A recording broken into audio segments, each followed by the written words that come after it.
Our tomorrow can be better than our past or present.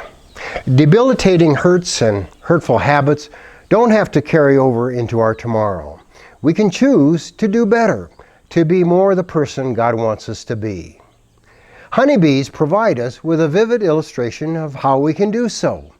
When a beehive needs a new queen because the existing queen has died, the workers select several larvae under 3 days of age and transfer them to larger cells. These larvae are given unique food called royal jelly that contains extra proteins, vitamins, and other compounds instead of the usual pollen and nectar that are given to the other larvae. This special food intake brings about unique transformations to the larva. They develop ovaries and grow larger than the other larvae.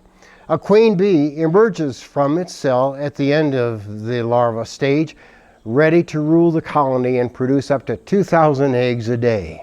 Interestingly, the genetics of the queen bee are the same as the other bees. The difference is that she received royal jelly and was placed in a large cell. Over nearly 40 years of pastoring a church, I observed many people who had come out of very difficult situations, were currently facing a crisis, or were dealing with a habit that was ruining their lives.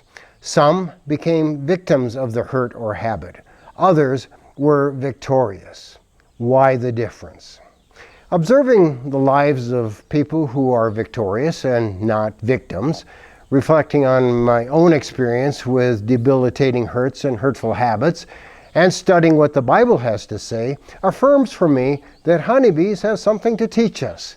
They illustrate two factors that help us follow through with the choice to be a victor and not a victim of debilitating hurts and hurtful habits.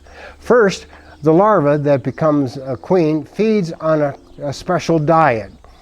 What do we feed on? What is true for computers is true for us. Garbage in, garbage out. What do we read, watch on TV, our computer, tablets, or cell phones? Our daily input feeds our minds, our hearts, and our souls. There is so much available to take in that's not good for us, but we have a choice.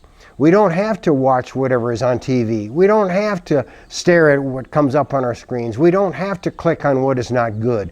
We can choose wisely and not foolishly, so we can be a better person tomorrow than we are today. The Apostle Paul wrote in Philippians chapter 4, verse 8, "Finally, brothers and sisters, whatever is true, whatever is noble, whatever is right, whatever is pure, whatever is lovely, whatever is admirable, if anything is excellent or praiseworthy, think about such things." Second, the larvae that turn into queens were placed in a special cell. In what surroundings do we place ourselves? With what people do we associate? We're influenced by the company we keep. Do they bring out the best in us or the worst? We need to surround ourselves with the right people if we want to be a better person tomorrow than we are today. The book of Proverbs says in chapter 13, verse 20, "Walk with the wise and become wise, for a companion of fools suffers harm." We can learn a couple of lessons from the queen bee. By choosing our input and surroundings wisely, we can emerge from our debilitating hurts and our hurtful habits, and tomorrow can be better than today. God bless you.